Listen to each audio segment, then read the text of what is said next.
Hello viewers, তোমরা সবাই কেমন আছো? আশা করি ভালোই আছো।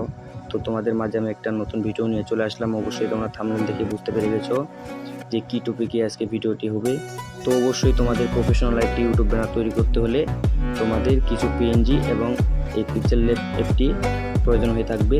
অবশ্যই আমার ডেসক্রিপশন বক্সে গিয়ে সেখান থেকে তোমরা পিএনজি এবং এই অ্যাপটির লিঙ্ক দেওয়া থাকবে, সেখান থেকে তোমরা ডাউনলোড করে নিয়ে তারপর ইউটিউব ব্যানারটি তৈরি করবে।